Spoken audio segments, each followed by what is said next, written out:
Ooh, it's me again. Can you hear me? Well, we don't know yet, do we?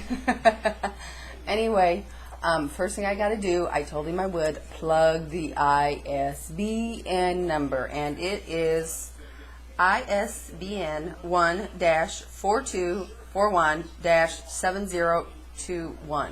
So there, that's done. And again, the reason it's called Gospel of Music is because the publisher pushed should have been called America, a Nation of 1,000 Religions, but it's not. And I guess the reason I put the Gospel of Music is because there's a vibration that exceeds the world of flesh. It vibrates into other energies, and there's a truth there. What was it, 40 years ago when Crosby, Stills and Nash wrote the song Ohio about Kent State University?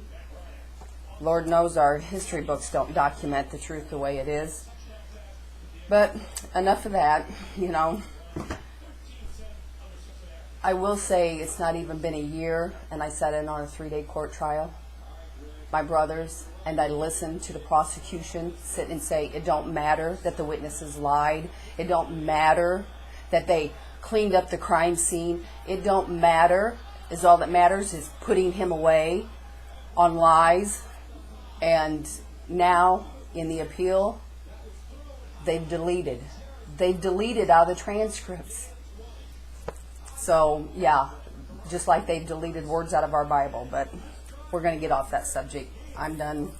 Anyway, I'm going to tell you a little story why they call me Phoebe. Love my job. Great job. I was reading an article out of People magazine to my elderly client, one-page article, about how people in Mechanicsburg, Pennsylvania, are in trouble for putting clotheslines up and hanging clothes out.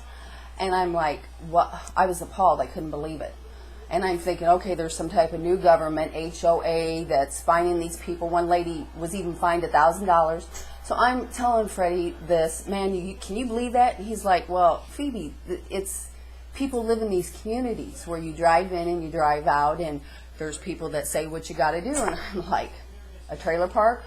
And he's like, no, it's a gated community. I go, trailer park. No, some of these houses are $100,000, $1 million. I go, what's it matter what they paid for their tin can? Trailer park, tomato. And he's like, no. And I said, well, what's the government out there? Why is the government fining them $1,000? And he said, it's the Homeowners Association. I'm like, whatever. So basically, they're paying rent. You buy a place so they can tell you what to do. That's called rent where I come from. It's little things like that got me nicknamed Phoebe. And before that it was Blonde Girl, but off with that. I'm done with that subject too. You'll learn through the... Say something, Kyle. I feel he's sitting here just smirking at me, my manager. But I done told everybody I'm spilling my spiritual guts, and it's coming up on 7 years that Grandma passed. Grandma passed on Tracy's birthday, October 15th. And a year after Grandma passed, I had another one of my dreams where you go to that place where you're with your spirit guides. And it was the weekend before Grandma's year anniversary. So exactly if it was Friday night, Saturday night, if it was the 9th, the 10th, the 11th, I couldn't tell you. But it's been 6 years ago approximately today. Watched the movie with Morgan Freeman, Ashley Judd. And that night I dreamt I was in that same prison cell. And you could hear the bad energies, the evils, the entities, whatever you people want to call it. And my spirit guide was there, like they are, and I'm telling them, get me out of here. Get me out before it gets bad. Wake me up. They say, you're here for a reason, as everybody has a reason for incarnating. And I said, I need help.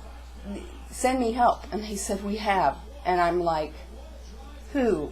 Outlaw, Axl Rose, Freak, Chris Angel? Ain't helping. Send me somebody else. So they sent Oprah Winfrey to my prison cell door. She said I had to get right. And I said, how? She said, talk to Dr. Phil, and I ain't talking to no stinking counselors. But I told her, she says, well, then you got to stay. So I'm like, okay, anything you say, just get me out of here, get me out of here.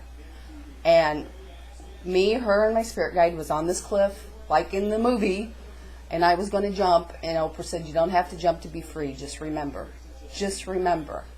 And when I did, I remembered where we were standing was the same longitude and latitude on the earth that I had stood years ago with Steven Tyler and Aerosmith, but the terrain was different. It wasn't the jungle we were standing in. It was a different terrain, the days of Moses. And that's where I believe in reincarnation. And people say to be a real Christian, you can't believe in reincarnation. Bull. I believe in Jesus, lifetimes of the man, and I also believe in reincarnation. So, but as soon as I remembered, with the brilliant flash, I was awake, and they were gone. 5 years ago when I had my hysterectomy, me and my doctor, Dr. Sharp, were talking about things. And she said, oh, you've watched Mission to Mars. And I'm like, huh? She said, well, you've watched it. I said, no. She said, Gary Sinise, Tim Robbins, you've watched it. I'm like, no, never have. Well, I watched it 2 months ago. Whoa, what come first, the chicken or the egg? My brother, sis, you got to watch What Dreams May Come. It reminds me of you. It's got you written all over it. And there goes my phone. The lollipop. Somebody send me a picture. But anyway, now my friend Caroline, I was telling her about when the other side being there. Your animals are there. Your trees are there. The rivers are there. I was explaining to her what it's like. And she's like, oh, you watched this movie? I'm like, no, never seen it. She's like, oh, you got to. It's got you written all over it. But besides that, I'm going to tell you people what I read. You don't have to read this, because this is just my release valve. The poetry, the red, white, and blue. That's about September 11th. And the last paragraph says, with the scraps, America will mend, and I too. This Afghan, my prayer cloth of red, white, and blue. There's a blanket. Miss Davenport has it. Next year she's going to auction it off, and the proceeds are going to go to Relay for Life. It's going to be 10 years old. The blanket come first because I was so bent with indifference that that's all I could do. This man, peace of mind.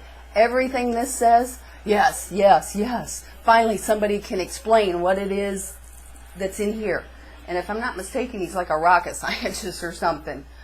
Great. You want to understand energies, human, this. Good one. Here's another book I read.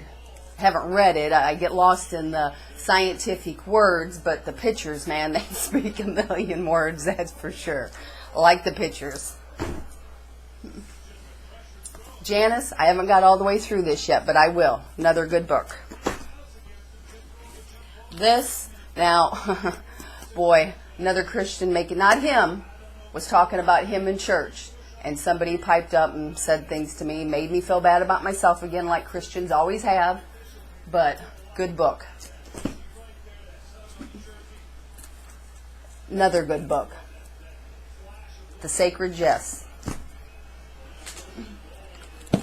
This, oh yeah. Yeah, I'm on reading another one of his books, and there's quite a few. Kyle, I'll leave this with you. You'll like this one.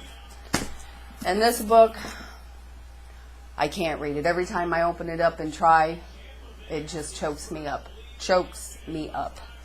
I can't do it.